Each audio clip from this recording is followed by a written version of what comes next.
I'm here at the Payload Operations Integration Center. Well, not exactly. This is an exhibit at the U.S. Space and Rocket Center. This is home to Space Camp, and as you can see, that is the Space Camp training floor. But now the U.S. Space and Rocket Center is home to Sally Ride EarthCam. Scott Harbour joins me now. He is the project manager for Sally Ride EarthCam.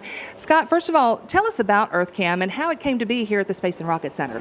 Well, EarthCam is an amazing opportunity for teachers and classrooms from all over the world to be able to actually utilize a science platform on the International Space Station to learn more about STEM.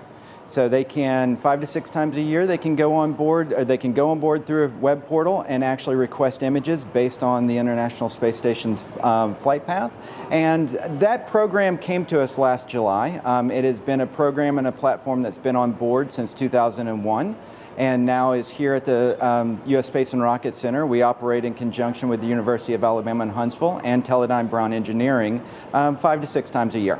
So there's actually a camera on station that they'll have to get out of stowage, and then the students program just areas that they want pictures of, right? Correct. When they go in through earthcam.org, what they'll actually be presented with is the flight paths for a particular week of a time. And they can drop a pin and they'll get the longitude and latitude of that particular location, and it's represented on a map. They then take that lat and long and then they put it onto a request form. That request form comes to us here.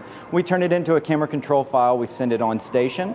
A laptop then controls the computer. It takes a picture. The picture comes back to us. We then send it back to the classroom along with a lot of activities that teachers can use to integrate that picture into the classroom. And EarthCam is about to cross a milestone. EarthCam is about to cross a milestone.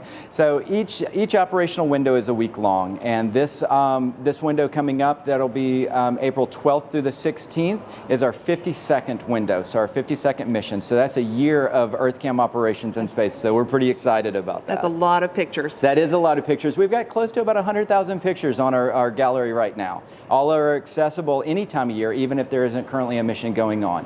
So there's a lot of activities and there's a lot of value of the program, even if we aren't currently taking pictures.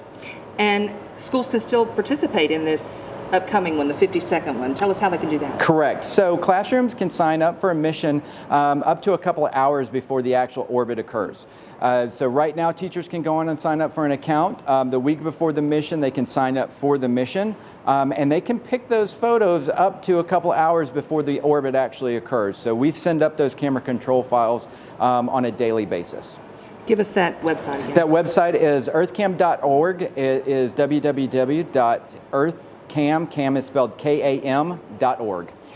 And you guys are actually using this temporarily, but there's a whole mission control you're building for this. Correct. We're going to use our POIC and our Science on Orbit exhibit for Mission 52, but we are building out a dedicated mission operations center for EarthCam. It'll be tied to a computer observation lab that students will be able to use to be able to interact with the EarthCam images, but also images from other observational platforms that are pointed out into space as well. All right, a big opportunity for everyone. Can't wait to see some of those pictures. Thank you.